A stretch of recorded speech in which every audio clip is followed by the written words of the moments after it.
नमस्कार भैया, फाइनली आज वो दिन आ गया है जिसका बहुत सारे लोगों को बेसब्री से इंतजार था कि भैया कार ऑडियो जो है हमारा, हम उसे घर पे लगा सकते हैं कि नहीं। तो देखो, जवाब तो है कि हाँ भैया, सबको ये बात पता है मोटी मोटी कि लगा तो सकते हैं, लेकिन वहां पर बहुत सारे अप्स एंड डाउन्स हैं, बहुत सारी चीजें हैं जो कि हमें समझ नहीं होती हैं। तो आज मैं एक सीरीज काइंड ऑफ शुरू कर रहा हूं जिसमें कि मैं टाइम टू टाइम वीडियोस लेके आता रहूँगा। एक प्लेलिस्ट क्रिएट करूँगा जहाँ पर सिर्फ कार ऑडियो से जुड़े जो भी हमारे स्पीकर्स, प्लेयर्स वगैरह हैं, एम्पलीफायर्स वगैरह हैं, उन्हें हम घर पे कैसे यूज़ कर सकते हैं, इन सब चीज़ों के ऊपर वीडियोस मैं बनाऊंगा। तो सबसे पहले तो मैं इस गाड़ी में क्या क्या लगा है उसके बारे में एक छोटा सा इंट्रोडक्शन देता हूँ। तो अब जैसे कि यहाँ पर अगर हम देखें तो यहाँ पर मेरा एक प्लेयर है, ये पायनियर का TPRS करके इसका मॉडल नंबर है। और अगर कुछ लोग ऑडियो फाइल ग्रेड के होंगे उन लोग को आइडिया होगा कि ये TPRS क्यों मैंने लगाया है। बहुत सारे मेरे फ्रेंड्स, मेरे फैमिली वाले बोलते हैं भैया गाड़ी में इतना बढ़िया आजकल डिस्प्ले लग के आता है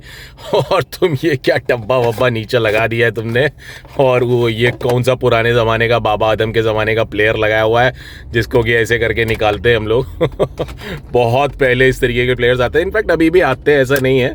बट एक्चुअली इसकी जो मेन रीज़न है इसके पीछे, ये बहुत ही बेहतरीन क्वालिटी की इसमें साउंड आती है और इसमें 3-वे एक्टिव क्रॉसओवर इसी में इनबिल्ट दिया हुआ है। और अगर मैं आप लोग को यहाँ पे दिखाता हूँ तो यहाँ से हम ऑडियो पे जाएंगे। ऑडियो पे जाने के बाद यहाँ पे नेटवर्क दिया हुआ है हमारा, तो यहाँ नेटवर्क पे हम देख सकते हैं, ये देखिए यहाँ पे LPF का दिया है। फिर उसके बाद अगर हम यहाँ जाएँ ये HPF है, फिर इसके बाद ये LPF है, फिर इसके बाद यहाँ पे हाई फ्रीक्वेंसी के लिए ये दिया हुआ है हमको कंट्रोल HPF का।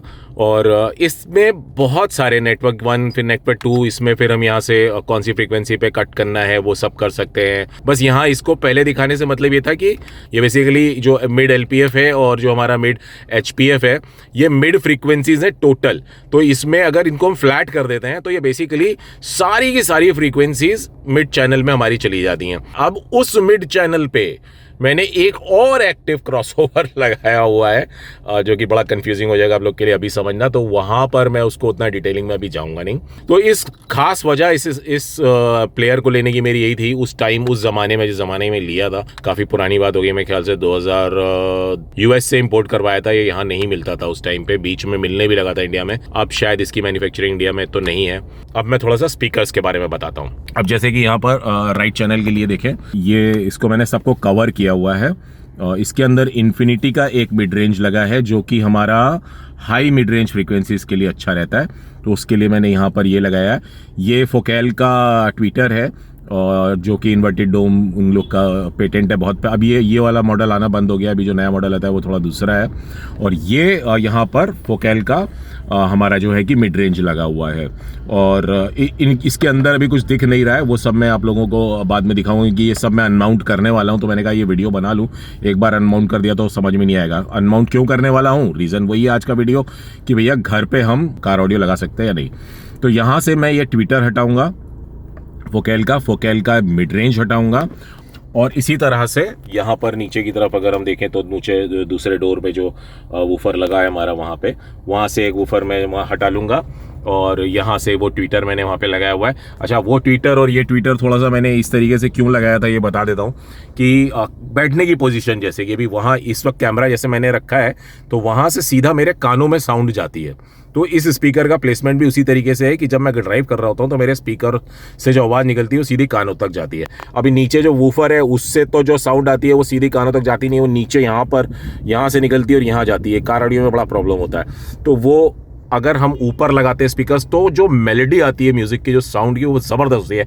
इसलिए मैंने ये खुद ही, किसी से कुछ माउंट नहीं करवाया, किसी से कुछ नहीं किया, सब कुछ मैंने खुद पर्सनली सब प्लान करके इसको ऐसा लगाया है। और इस तरीके से, क्योंकि जितने भी कार एक्सेसरीज और कार ऑडियो शॉप वाले होते हैं उनको इतनी नॉलेज, मुंबई में जितने लोगों को मैं जानता हूँ उनमें से तो किसी को इतनी खास नॉलेज थी नहीं। तो ये सब चीज़ें मैंने खुद अपने हिसाब से कि कौन से एंगल पे, कितनी डिस्टेंस पे क्या रहेगा क्या नहीं, उस हिसाब से सारा ये सब प्लेसमेंट किया था। तो अभी जैसा कि मैंने बताया कि ये भी हट जाएगा, ये भी हट जाएगा, यहाँ पर ये रह जाएगा इन्फिनिटी का, ये मैं अपनी कार के लिए छोड़ दूंगा। अब ट्विटर में क्या लगाऊंगा यहाँ पे मैं बता देता हूँ कि ये जब अनमाउंट होगा मिड रेंज मेरा यहाँ से फोकेल का, ये बुलेट ट्विटर जो है मैं यहाँ से निकाल करके उसको मैं यहाँ पे माउंट कर दूंगा। तो मेरा ये मिड रेंज का काम करेगा और ये ट्विटर का काम करेगा यहाँ पे। तो जैसा कि अभी मैंने आप लोगों को बताया कि भाई ये सब मैं निकालने वाला हूँ। भाई निकालने के बाद आदमी करेगा क्या, कि भैया करना क्या होता है। मैं हमेशा आप लोगों को यही गाइड करता हूँ, अगर DIY करना भी है तो कार ऑडियो स्पीकर्स जो है बहुत इजीली मार्केट में अवेलेबल है, और ब्रांडेड के पीछे जो खास रीजन होता है कि वहां पे हमको परफेक्ट TS पैरामीटर्स मिल जाते हैं, जो कि उनकी लेबोरेटरी में, जहां पर कि वो लोग फैक्ट्री में बहुत सालों से डिजाइन कर रहे हैं स्पीकर्स, उन लोगों की फैक्ट्री में बहुत फैसिलिटीज होती हैं, बहुत ही हाई एंड इक्विपमेंट्स होते हैं, जिस वजह से जो एक्यूरेसी होती है वो एकदम नियर 100% परफेक्ट होती है। क्योंकि इस दुनिया में जितनी भी चीजें बनती हैं उसको 100% कहना बिल्कुल भी सही नहीं होता है। तो उस एक्यूरेसी को ध्यान में रखते हुए अगर मैं रिकमेंड करता हूं हमेशा, तो यही करता हूं कि भैया ये ब्रांड्स की तरफ आप जाएं, थोड़ा सा ब्रांड की रेंज जो होती है उसमें जाएं। वहां पर आपको जो TS पैरामीटर्स वगैरह मिलेंगे वो बहुत ही एक्यूरेट होंगे, और उनकी एक्यूरेसी का जो यूज होता है वो कहाँ होता है भाई, लिख करके तो पेपर में बहुत कुछ लिखा होता है, उसका हम काम क्या करें, वो बॉक्स एनक्लोजर जो हम बनाते हैं स्पीकर्स के लिए, वहां पर वो सबसे ज्यादा काम में आते हैं। तो वो TS पैरामीटर्स को उस अब एक सॉफ्टवेयर होता है उसमें हम डाल करके बॉक्स डिजाइन कर सकते हैं।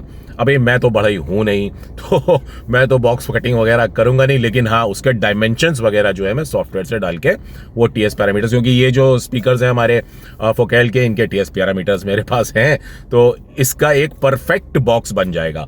अच्छा, कार ऑडियो में जितने भी स्पीकर्स वगैरह आते हैं उनमें क्या होता है कि वहां पर बहुत अच्छा आपको बेस नहीं मिलता है। बेस से मतलब ऐसा नहीं है कि नहीं ही मिलता है, लेकिन जो कार के हिसाब से डिजाइन किए जाते हैं तो वहां पर उनका जो पंच होता है, जिस तरीके की चीजें होती हैं, तो वो उतना हाई इंपैक्टफुल नहीं होता कि वो जितना कि एक बॉक्स में लगाने के लिए जो स्पीकर्स हमारे होम ऑडियो के लिए बनते हैं उनका जो पंच होता है वो काफी डिफरेंट होता है। ब्रांड्स की बात कर रहा हूँ, लोकल जो हमारे स्पीकर्स आते हैं उनकी बात नहीं कर रहा हूँ, ध्यान रखिएगा। जितने भी हमारे कार ऑडियो के स्पीकर्स होते हैं उनमें जो बॉक्स बनते हैं, अगर हम उनके बॉक्स बनाते हैं, डिजाइन करते हैं, तो वो कोई बहुत ही ज्यादा हाई फंडू बॉक्सेस नहीं बन पाते हैं TS पैरामीटर्स के हिसाब से। वो एक लिमिटेड बॉक्स जो उसका डिजाइन किया जा सकता है। दूसरा, कार के अंदर इसीलिए हम लोगों को सबवूफर्स वगैरह लगाने पड़ते हैं। मैंने 10 इंच के 2 मिड बेस लगाए हुए हैं, जहां पर कि सिर्फ मिड बेस फ्रीक्वेंसीज जाती हैं। इसीलिए मैंने भी बताया था कि मैंने एक और एक्टिव क्रॉसओवर एक्स्ट्रा डाला हुआ था, वो इसीलिए डाला हुआ था। और सबवूफर के लिए मैंने 2 सबवूफर लगाए हुए हैं 12-12 इंच के। अभी ये इतना ज्यादा क्यों लगाया हुआ है, इसका ये मतलब नहीं है कि वहां से कि बहुत ही ज्यादा बेस मुझे पसंद है इसलिए मैंने वो डाला हुआ है। बेस जो मैं जिस चीज की बात कर रहा हूं, जो पंचीनेस होती है वो मिलती नहीं है। पूरी डिग्गी मेरी ऑक्यूपाइड है, तो वहां से बेसिकली क्या होता है कि हम अपने कान की, मैंने एक वीडियो में पहले भी जिक्र किया था कि हम सामने की तरफ बैठते हैं और हमको साउंड पीछे से जो आ रही होती है वो उतनी क्लीन कानों तक नहीं पहुंच पाती है। लेकिन गाड़ी का जो अगर आप शेप देखो ना पीछे से कैसी दिख रही है, ऐसे ऐसे यूं कर्व सा होता है, तो वहां से वो साउंड टकरा करके थोड़ी सी हमारे तक कानों तक पहुंचती है। तो वहां पर हमको थोड़ा सा उसका लेवल्स अप करने पड़ते हैं। वो जैसे मैंने उसके ऊपर भी वीडियो बनाया हुआ है, लेवल्स कैसे करने चाहिए किसी भी स्पीकर सिस्टम के। तो वो लेवल्स वगैरह करने के बाद इक्वल साउंड, ऐसा नहीं है कि वहां पर कि बेस बहुत ज्यादा निकल रहा हो, वहां पर बेस उतने डिसेंट निकल रहा है अब जितना कि मेरे 2 टावर स्पीकर्स की अगर मैं बात करूं घर पे होते, या कोई 2.1 सिस्टम 2 बुकशेल्फ स्पीकर के साथ 1.1 मैंने 12 इंच का लगाया होता है, 10 इंच का लगाया होता, तो जितना बेस मुझे एक रूम में मिलता उतना क्लीनलीनेस की बात कर रहा हूं, साउंड क्वालिटी की बात कर रहा हूं, लाउडनेस की और बहुत ज्यादा बूमी बेस की बात नहीं कर रहा हूं बिल्कुल भी। तो वो जो क्लीनलीनेस होती है वो इतना सब डालने के बाद मुझे मेरे हिसाब से मिली थी। कुछ लोग सोच रहे होंगे कि क्या बवाल है, मैं आप लोगों को एक्चुअली दिखाई देता हूं, एक मिनट रुकिए। तो यहाँ पर 10 इंच का एक मिड बेस लगा है, यहाँ पर एक सबवूफर लगा है मेरा 12 इंच का पाइनियर का प्रो सीरीज़ का, जो भी वो भी आना अभी बंद हो गया है। और ये DS18 करके एक ब्रांड है, ये भी बाहर से ही इंपोर्ट किया था, ये यहाँ नहीं मिलता। पाइनियर का 12 इंच का प्रो सीरीज़ का इंडिया में ही से लिया था मैंने। इधर भी सेम DS18 का 10 इंच का मिड बेस ड्राइवर लगा है। फिर अब नीचे की तरफ मैं आपको दिखाता हूँ क्या क्या मैंने किया हुआ है।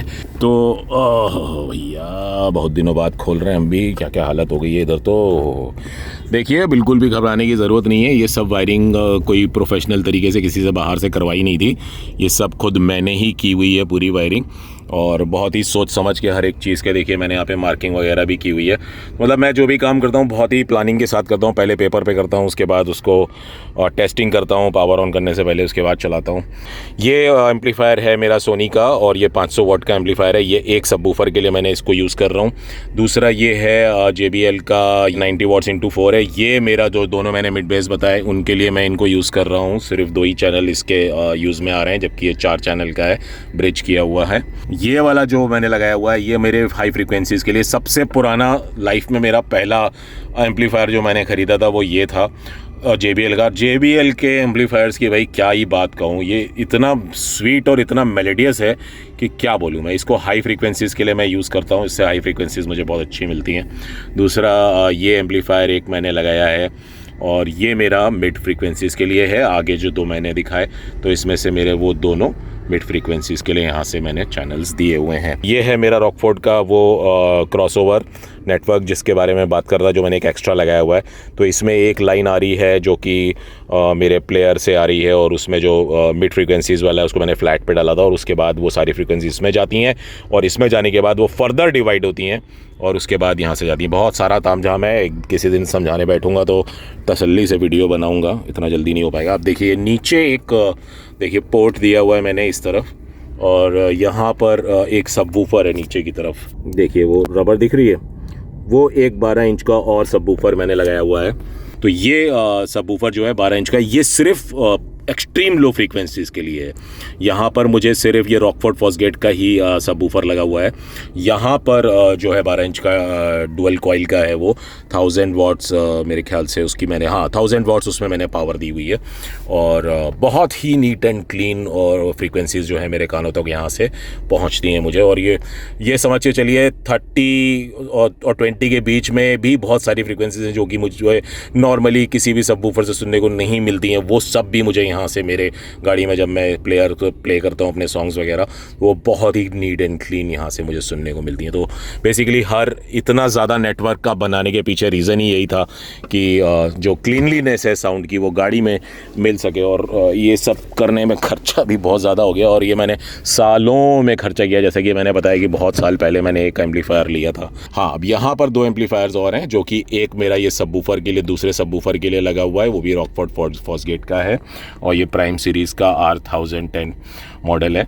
ये वाला जो है ये मैंने बैकडोर्स पे स्पीकर लगा रखे हैं और ये जो ट्विटर लगा रखा है इसके लिए यहाँ पर मैं इसको यूज़ करता हूँ। और ये कोई ख़ास इसकी क्वालिटी मुझे लगी नहीं है और इन लोगों की फिनिशिंग भी आप देख रहे हो, अभी आज मैं ही नोटिस कर रहा हूँ कितना ये रस्टी हो गया है। ये ब्रांड में बस क्योंकि बहुत ही सस्ते में ये कुछ मिल रहा था सेल में, कुछ 4-4.5 हज़ार रुपये के आसपास। ये वाला मॉडल इतना सस्ते में कभी मिलता नहीं, तो मैंने बस ऐसे ही ख़रीद लिया था।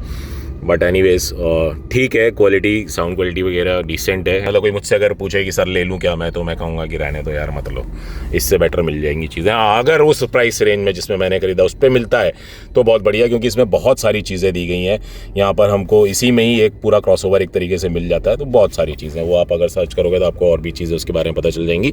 तो ये इस तरीके से कुछ मैंने यहाँ पे सेटअप किया हुआ है। और ये सब भैया अम्मी ने सब चिपकाया था घर पर, खुद ही अपनी कीरम काटी करते रहते, तो पीछे की तरफ जो बचा कुछ था वो लगा दिया और उस तरफ से अगर खोलेंगे तो मैं दिखाता हूँ आपको, वहाँ पर थोड़ा नीट एंड क्लीन दिखता है। और ये यहाँ से ये बॉक्स इस तरीके से पीछे से देखने में लगता है। तो चलिए अभी मैं एक ट्रैक मैंने अपने फ़ोन में भी वही ट्रैक डाला हुआ है सेम, और वही मैं टेस्टिंग के लिए अपने हर एक जितने भी मैं वीडियोस बनाता हूँ उस पर वो ट्रैक ज़रूर प्ले करता हूँ। वही ट्रैक मैं यहाँ पर आज प्ले करने वाला हूँ।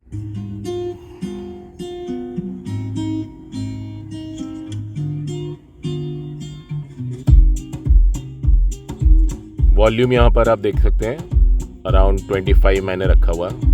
यहाँ फोन के माइक्रोफोन ने रिकॉर्डिंग करते वक्त मिड और हाई फ्रीक्वेंसीज को दबा दिया, क्योंकि चारों तरफ खिड़कियों के कांच बंद होने की वजह से डीप बेस फ्रीक्वेंसीज का प्रेशर काफी अधिक हो गया था, जिस वजह से परफेक्ट साउंड रिकॉर्डिंग नहीं आ पाई है। लेकिन मैं आपको बताता हूं कि जो साउंड की क्वालिटी मैं सुन पा रहा था वो बिल्कुल क्रिस्टल क्लियर थी और ऐसी जैसे कहीं लाइव म्यूजिक प्ले हो रहा हो। एक गाना है ईगल्स रॉक बैंड का जिसका नाम है होटल कैलिफोर्निया। वो ट्रैक इस म्यूजिक सिस्टम पे सुनते हुए ऐसा फील आता है जैसे मैं ईगल्स के लाइव कॉन्सर्ट में पहुंच गया हूं। यकीन मानिए, सालों की मेहनत के बाद कमाए इस कार ऑडियो सिस्टम से मैं पूरी तरह से सेटिस्फाइड हूं। तो अब थोड़ा सा, क्योंकि मैं गाड़ी में ट्रैवल थोड़ा कम कर दिया मैंने फिलहाल, तो मैं सोचा कि चलो ये फोकेल वाला जो है सेटअप, इसको निकाल लेते हैं और इनका कुछ बॉक्स बनाते हैं, जिससे कि आप लोग को भी कुछ गाइडेंस मिल जाएगी कि किस तरीके से हम सब चीज़ें कर सकते हैं। तो अभी गाड़ी से मैंने ये पूरा सेट निकाल लिया है। ये हमारा ट्विटर है, वही जाली लगी हुई है इसमें और ये खुला हुआ है, और ये वूफर है हमारा जो डोर के लिए आता है वो, ये मिड रेंजेस हैं दोनों, और ये जो दूसरे डोर के लिए वूफर है वो है। और अभी भी इतने टाइम से मैंने यूज़ कर रहा था गाड़ी में, अभी भी मैं इनको ऐसे टच करता हूँ तो एक अलग सी साउंड आती है जो कि किसी भी पेपर कोन वगैरह में उतनी क्लियर उस तरीके से नहीं आती जितनी इनमें से आती। मतलब one of the best speakers जो अभी तक के बने हैं, जो मैंने सुने, वो ये हैं। बहुत ही बढ़िया साउंड प्रोड्यूस करते हैं। बहरहाल इनके लिए जो बॉक्स डिज़ाइन करने के लिए मैंने दिया, उसके बारे में डिटेल्स मैं आप लोगों को बाद में दूंगा, बट ये अभी जो है बॉक्स में फिट होने के लिए जा रहे हैं। और ये क्रॉसओवर यूज़ करने वाला हूँ मैं, क्योंकि अभी ये एक्टिव में नहीं रहेंगे। अभी तक ये एक्टिव में थे, एक्टिव क्रॉसओवर इनके लिए मैं यूज़ कर रहा था जब ये गाड़ी में थे। और ये अब जो बॉक्स में लगेंगे तो वहाँ पर ये पैसिव में यूज़ करूँगा, बट मैं उनकी वायरिंग इस तरीके से करने वाला हूँ कि जो इन फ्यूचर अगर मुझे एक्टिव क्रॉसओवर की तरह उन्हें यूज़ में लेना हो इन सारे ड्राइवर्स को, तो भी मैं कर सकूँ। वीडियो बहुत ही लंबा हो रहा है, हर वीडियो ही मेरा कहता हूँ कि मैं कोशिश करूँगा छोटा रखूँ और हमेशा ही लंबा जाता हूँ, क्योंकि साउंड की दुनिया में चीज़ें इतनी हैं, बातें इतनी हैं कि भैया एंडलेस है। कहाँ तक आदमी किस को क्या एक वीडियो में मैं कवर करूँ। सब कुछ लोग कहते हैं कि भाई एक ही वीडियो में बोल दिया करो, आप दूसरे वीडियो रिकमेंड मत किया करो। तो भाई कैसे मैं कहाँ तक लेके जाऊँ एक वीडियो को, 4-6 दिन का एक वीडियो बना दूँ क्या करूँ। एनीवेज, ये वीडियो अगर आप लोग को मेरा पसंद आ गया हो तो नीचे लगे लाइक के बटन को जरूर दबा दीजिएगा। और यदि आप लोगों ने मेरे चैनल को अभी तक सब्सक्राइब ना किया हो तो उसे भी सब्सक्राइब कर लीजिएगा। फिलहाल मैं आप लोग से आज्ञा लेना चाहता हूँ। आप लोगों का बहुत बहुत धन्यवाद।